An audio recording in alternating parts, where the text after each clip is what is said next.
প্যাসেঞ্জারদের কার্ডনামা। কিছু কিছু এরকম প্যাসেঞ্জার দেখা যায় রাস্তাঘাটে ক্যাব বুকিং করার পরে নানান রকম অজুহাত দেখায়। আমি এরকম একটা প্যাসেঞ্জারের কিছু কথোপকথন তুলে ধরছি আপনাদের মধ্যে, শুনে নিন কি বলছে এই প্যাসেঞ্জারটা। হ্যালো, হ্যাঁ বলুন। হ্যাঁ দাদা আপনি যাবেন? হ্যাঁ আসছি। বলছি আমরা 5 জন আছি, 5 জন কি অ্যাডজাস্ট করা যাবে? না পাচ্ছেন হবে না। অ্যাডজাস্ট করে যাওয়া যাবে না?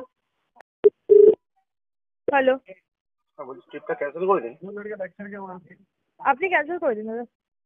আপনি আপনার প্রবলেম, আপনি ক্যান্সেল করতে পারছেন না, এটা কিরকম করা বদ্ধতা? আপনি ক্যান্সেল করে দিন, আপনি তো বলছেন যাবেন না।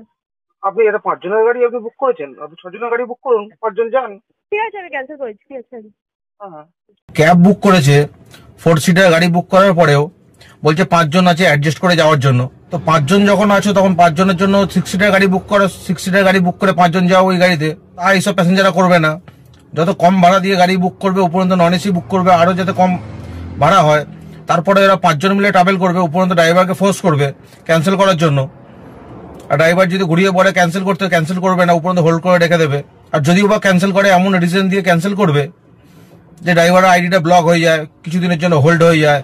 আর অ্যাপ ক্যাব কোম্পানিগুলোও তেমন, কোনো ভেরিফিকেশন না করে কাস্টমার যেটা রিজন দিচ্ছে সেই রিজনটা জেনুইন রিজন দিচ্ছে কিনা সেটা ভেরিফাই না করে ড্রাইভারদের অ্যাকাউন্টগুলো ব্লক করে দেয়।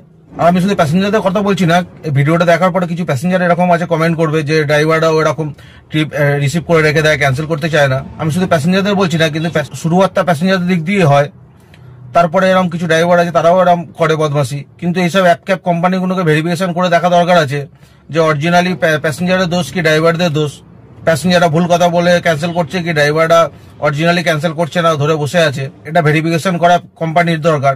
এইসব অ্যাপ ক্যাব কোম্পানিগুলো এইসব ভেরিফিকেশন না করেই কাস্টমারদের কথা শুনেই যে আইডিগুলো ব্লক করে দেয়, এরকম কিছু ফালতু কাস্টমারদের ভুল রিজন দিয়ে ট্রিপ ক্যান্সেল করার জন্য।